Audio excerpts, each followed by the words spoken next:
You're lying. Oh, gusto mo i-cite ko na? Ano pa yung mukha mo eh? You're not expecting. And I warn you, this will be the last. Mga tropa, kung ikaw ay bago pa lang sa channel, huwag po nating kalimutan mag-subscribe at paki-click na rin ang bell icon, mga katropa. Umida na naman itong abang lingkod party list representative nato na si Paduano. At di umanong binansagan pa na boy contempt, the human lie detector, at Paduano the contempt creator. Tara't panoorin natin itong paangas na pag-contempt niya kay former PDEA Chief Wilkins Villanueva. Yun nga, Mr. Chair, hindi ko kasi maalala na nakinausap ko siya. Bastang alam ko, nasa opisina siya, Mr. Chair. Ayun, and I don't lie, Mr. Chair. You're not lying, you lie! Just a few minutes ago, sa harap ko, sinabi mo na delegated, that authority was delegated to your personnel. Yes, Mr. Chair. Nung tinanong ka ni Chairman Acop, inamin mo. Question of command responsibility. Are you not lying? No, Mr. Chair.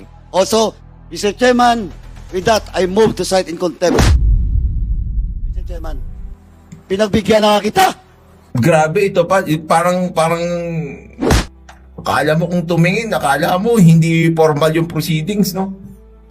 Tapos sasabihin niya, mga bastos yung ang nambabastos sa proceedings nila, ang nagdi-disrespect sa proceedings nila, yung kanilang mga resource persons. Pero tignan mo yung actuation ng mga resource persons nila. Inamin mo. Question of command responsibility. Are you not lying? Tignan mo yung mukha niya, tsaka tignan mo yung mukha nito, may actuations niya, yung galawan niya. Bakit? Kapag nasa isang formal proceeding ka ba, kung saan parliamentary yung procedure na yan, ganyan ba dapat? No, Mr. Chair. Also, Mr. Chairman, with that, I move to cite in contempt. General Wilkins, pasensyahan po tayo dito.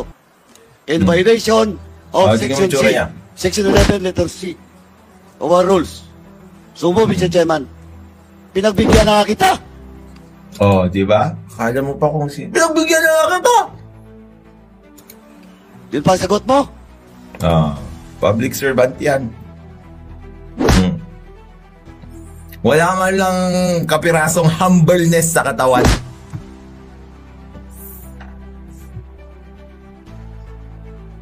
Nung nagpaulan yung Panginoon ng yabang,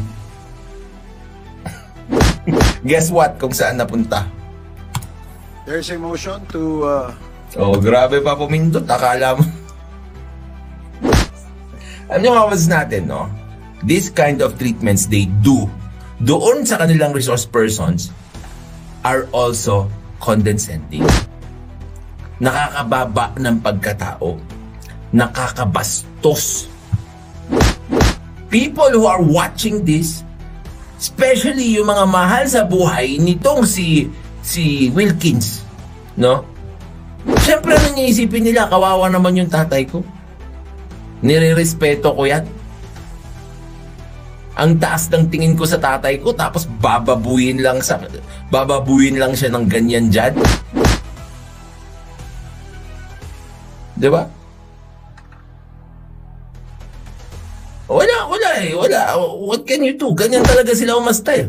Wala man lang formalities. Sila lang ang kailangan mong your honor. Pero nakalagay naman sa rules nyo na dapat, di ba, respetohin nyo rin equally yung inyong mga resource persons.